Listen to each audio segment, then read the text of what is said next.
प्रीतिकथामध्ये आपले स्वागत आहे. का कळेना भाग 2. मेघाला बघताच रोहन खुर्चीवरून उठून उभा राहतो. तिला एक क्षण पाहतच बसतो. हलका गुलाबी रंगाचा चुडीदार सूट, हातात त्याचा कॉम्बिनेशनच्या बांगड्या, गळ्यात नाजूक सोन्याची चेन, मोकळे सोडलेले लांब केस, ओठांवर फिकट गुलाबी रंगाची लिपस्टिक आणि माथ्यावर मोतीची टिकली तिच्या सौंदर्यात अजूनच भर पाडत होती. मेघा, हॅलो मिस्टर रोहन, मी मेघा. आज पहिल्यांदाच आपली भेट होते. रोहन, इतके दिवस हा आयटम कुठे होता यार? अगदी हळू आवाजात.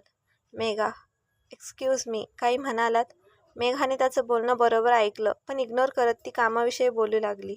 रोहन, काम तर होतच राहतील. बाय द वे, आज संध्याकाळी बाहेर कॉफीसाठी भेटूया. मेघा, जरा दचकून, आय एम सॉरी, बट मला काही काम आहेत. तुम्ही हे डिझाईन फायनल करा ना, कॉफी काय होतच राहील. डिझाईन बघताना रोहनचं लक्ष डिझाईनवर कमी मेघावर जास्त होतं. मेघाने ते बरोबर हेरलं. तिने लवकरात लवकर मीटिंग संपवली आणि तिथून बाहेर निघाली.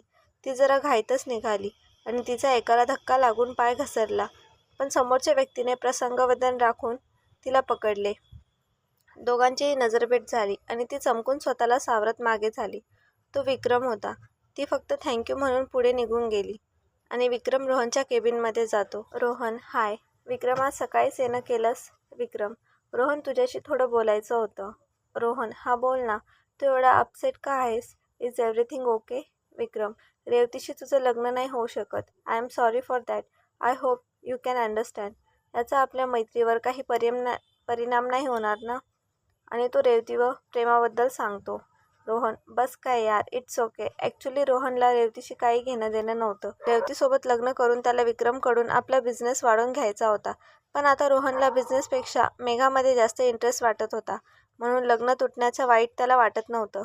रोहन स्मार्ट, हुशार आणि एक श्रीमंत मुलगा, पण तो थोडा स्त्री लंपाट होता. आज ही मुलगी तर उद्या दुसरी. विक्रमची आणि त्याची भेट एका कॉन्फरन्स दरम्यान होते. गोड बोलण्याच्या स्वभावामुळे तो चांगलाच परिचयाचा होऊन जातो. विक्रम स्वतःहून रेवतीच्या लग्नाचा प्रस्ताव रोहन समोर मांडतो. रोहनचा मूळचा स्वभाव फार वेगळा असतो. रात्रीच्या जेवणासाठी मेघा आणि प्रमोद रेवतीच्या घरी येतात. प्रमोद आणि रेवतीचे लग्न डेस्टिनेशन वेडिंग असं ठरवतं.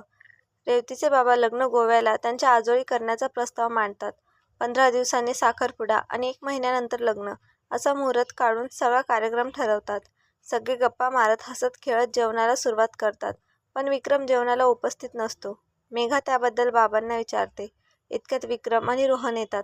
रात्री घरी पाहुणे येणार असल्याचे विक्रमला माहीत असते, पण तो विसरतो आणि रोहनचा राग गेला आहे हे बघण्यासाठी त्याला रात्रीच जेवणाचं आमंत्रण देत घरी घेऊन येतो. आई तर दोघांना सुद्धा पान वाढते. मेघाला बघून रोहन मनातून भलताच खुश होतो. जेवताना त्याचं लक्ष फक्त मेघावर होतं. मेघानेही ते ओळखलं होतं. तिने लवकर जेवण आटपून प्रमोदला घेऊन सर्वांचा निरोप घेतला. आता प्रोजेक्टच्या बहाण्याने रोहन रोज मेघाशी जवळीक साधू लागला. मेघा वारंवार त्याला टाळत होती. लग्नाच्या शॉपिंगमध्ये पण तो येऊ लागला.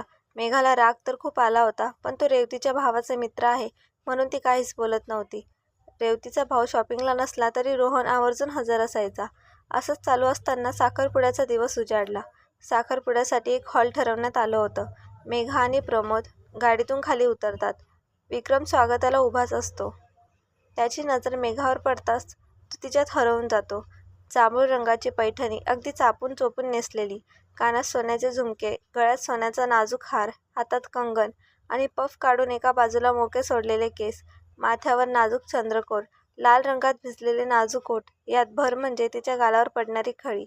आज तिच्या रूपाने विक्रम पुरता घायाळ झाला होता. याआधी त्याने तिला असं कधी पाहिलं नव्हतं, कारण तो लग्नाच्या संबंधात कधी नव्हताच. पण आज नव्याने त्याच्या मनाला पालवी फुटली. मेघा आणि प्रमोद आत प्रवेश करतात. हळूहळू लोकांची गर्दी वाढायला लागते. रेवतीचे आईवडील मेघाची पाहुण्यांना ओळख करून देत असतात. विक्रम तिथेच आसपास असतो. गर्दीतून चोर नजरेने मेघाला बघत असतो. काही वेळाने रेवती तयार होऊन येते. दोन्ही उत्सव मूर्ती स्टेजवर हजर असतात. साखरपुडा व्यवस्थित पार पडतो, अगदी पारंपरिक पद्धतीने. रेवती आणि प्रमोद एकमेकांना अंगठी घालतात. तसा वरून त्यांच्यावर गुलाबाच्या पाकळ्यांचा वर्षाव होतो. दोघेही खूप खुश असतात. पण हल्लीच्या मुलांची नाच गाण्याची हौस. मग काय, हॉलमध्ये मंद दिव्याच्या रोषणाईत छान रोमॅन्टिक गाणं वाजू लागले. प्रमोद आणि रेवती दोघेही हातात हात घेऊन कपल डान्स करू लागले.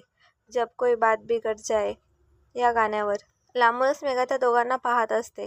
त्या दोघांना असं खुश बघून आईबाबाही सुखावतात. आता हळूहळू इतर बाकीचे पण जोडीने नाचायला येऊ लागले. इतका वेळ गैरहजर असलेला रोहन आताच हॉलमध्ये आलाय. सर्वांना डान्स करताना बघून हाही मेघाला जबरदस्ती घेऊन गेला. अचानक साऊंडवाल्याने म्युझिक आणि तिथली रोषणाई बदलली. त्या डान्स फ्लोअरची थीम अजूनच रोमॅन्टिक झाली. रोहनने आपला उजवा हात मेघाच्या कमरेत तर त्याचा डावा हात मेघाच्या हातात घेतला. तिला थोडं आपल्याजवळ ओढलं आणि गाण्याच्या तालावर तिच्या नजरेला नजर लावून नाचू लागला. मेघाला हे अजिबात आवडत नाही, पण लोकांसमोर उगाच तमाशा नको आणि एवढा छान कार्यक्रम सुरू असताना गालबोट नको म्हणून तीही त्यासोबत नाचत होती. या सगळ्यात विक्रम तिलाच बघत होता. अधूनमधून तिनेही ते पाहिलं होतं. म्हणजे आंखों की गुस्ताखी या तिघांशी सुरूच होती. साखरपुड्याचा सगळा कार्यक्रम व्यवस्थित पार पडला. लव्हबर्ड्स म्हणजे प्रमोद आणि रेवती खूप खुश होते. दुसऱ्या दिवशी सकाळी मेघा रोहनच्या नवीन घरी जाते. आपल्या प्रोजेक्टची काम कुठपर्यंत आली आहेत हे पाहायला. तिने बनवलेले डिझाईन हे प्रॉपर वर्क होते की नाही याकडे ती जातीचे लक्ष देते. काही वेळाने तिथे रोहन येतो.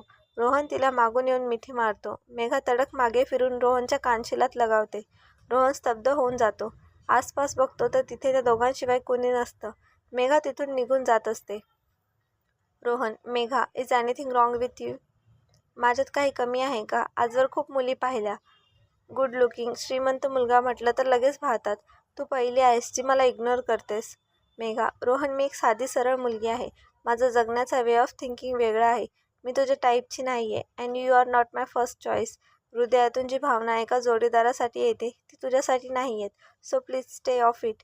Rohan, all right. कमीत कमी माझी चांगली मैत्रीण तर बनशील. यार मी मित्र म्हणून एवढा वाईट नाही आहे. तुझं स्ट्रेटफॉरवर्ड उत्तर मला आवडलं. मेघा, काहीशी असून ओके. रोहन, चला मग. घराचं काम कुठपर्यंत आलं ते दाखवा. दोघेही हसून पुढच्या कामाला सुरुवात करतात. रेवतीच्या घरी लग्नाची तयारी जोरदार सुरू आहे. 2 दिवसांनी गोव्याला जायचं आहे. त्याचीच तयारी सुरू आहे. आई, विक्रम, अरे तू दियाला फोन केलास का? पोहोचली का ती गोव्याला? विक्रम, आई कशाला काळजी करतेस? पोहोचेल ती. वेडिंग प्लॅनर आहे ती. तिला तिच्या जबाबदारीची जाणीव आहे. आई, धांदट आहे नुसती, पण तुम्हाला तीच हवी होती. बाबा, अगं तुझ्या भावाचीच मुलगी ना ती. आपल्या विक्रमसाठी तिचंच नाव सुचवत होतीस तू. आई, हो, पण त्यांना करिअर महत्त्वाचं होतं तेव्हा. काय दिवे लावले. वेडिंग प्लॅनर बनून 10 पैकी 4च लग्न नीट पार पडले. विक्रम, अगं पण उरलेल्या 6 मधली 2 लग्न कॅन्सल झाली. त्यात तिचा काय दोष? आणि बाकी 4चे नवरा नवरी पळून गेले. आई, हिनेच पळवून लावले. बाबा, अगं उलट हिने 2 प्रेम करणाऱ्यांना एकत्र आणले. सगळे हसतात. आई, हो हो. रेव, तू फोन ठेव आता. तयारी कर. सगळे 2 दिवसांनी गोव्याला येऊन पोहोचेल. संध्याकाळी मेघा आणि प्रमोदसुद्धा तिथे पोहोचले. संध्याकाळच्या मावळतीला तांबडा शुभ्र आकाश न्हाऊन निघाला होता. तांबूस चांदण्या प्रकाशात खळखळणारा समुद्राच्या लाटा मन प्रसन्न करत होत्या. गार वाऱ्याचे झुळूक अंग मोहरत होते. आणि अशा निसर्गरम्य ठिकाणी रेवतीच्या बाबांचं आजोळ होतं. रेवती आणि प्रमोदचं वेडिंग डेस्टिनेशन. रेवती मेघाला त्यांची खोली दाखवायला घेऊन जाते. बाबा दियाला मेघाची ओळख करून देण्यासाठी घेऊन जातात. मेघाला बघताच दिया जोरात ओरडते. दिया आनंदाने नाचून. Oh my god. Megha. Megha, Diya आश्चर्याने. What a pleasant surprise Diya. Uncle, Megha माझी कॉलेज फ्रेंड आहे. आई, त्याचवेळी मेघाला जेवण्यासाठी बोलवायला येतात. दिया, तुझं कॉलेज तर पुण्यात होतं. मेघा, आई, आम्ही स्पेशल कोर्स दरम्यान एकत्र होतो. आई, चला सगळे जेवायला. काय आमची वेडिंग प्लॅनर सगळीकडे मलाच लक्ष द्यावे लागत आहे. दिया आणि बाबा एकमेकांना बघून हसतात. सगळे जेवणाच्या पंक्तीत बसतात आणि थोडेफार गप्पा पण जमतात. मेघा, दिया, तू आणि वेडिंग प्लॅनर. फायनली तुला तुझा गोल मिळाला तर. दिया, आता तू जरा तो पापड दे ना. आईचं लक्ष दुसरीकडे केंद्रित करत. मेघा, जेवणानंतर रात्री तयार राहा. मेघा गोंधळून, कशाला? आणि तू इतक्या हळू का बोलतेस? आई, मी सांगते ना, इतक्या हळू का बोलते. दियाचा प्लॅन ओळखून. अगं ही भटकी तुलाही भटकायला घेऊन जाणार. काय गं, बरोबर ना? दिया, यू आर द बेस्ट आतू. तूच मला बरोबर ओळखते.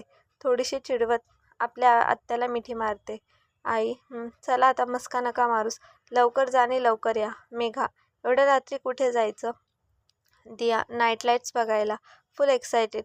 गोव्यात आल्यावर जर त्याची नाईट लाईट्स नाही बघितली तर गोवा पाहिलाच नाही असं होईल. बाबा, ही काय तुम्हाला सोडायची नाही. जा पोरांना फिरून या. नंतर लग्नाची तयारी सुरू झाली की वेळ नाही मिळणार. रेवती, ये हुई बात. आय लव्ह यू दिया. तू खरी मैफिलच जान आहेस. रोहन, नुकताच येतो. एक जान इधर भी है. बाबा, अरे रोहन्या, तू कुठे राहिला होतास? दिया, हे कोण ध्यान म्हणायचं? विक्रम. फ्रेंड आहे माझा, रोहन नाव आहे त्याचं. Rohan. Hi Megha. Hello everyone. आई रोहनला पण जेवणाचा आग्रह करते, पण तो जेवण बाहेरच करून आल्याचं सांगत फ्रेश होण्यासाठी जातो. इथे दिया आणि रेवती तयार होऊन बाहेर सर्वांची वाट बघत असतात. लगेच तिथे रोहन आणि प्रमोद हे दोघेही येतात. अजून विक्रम आणि मेघा याचे बाकी होते. रेवती. काय करूया? बाईक्सने जायचं की 4 व्हीलर?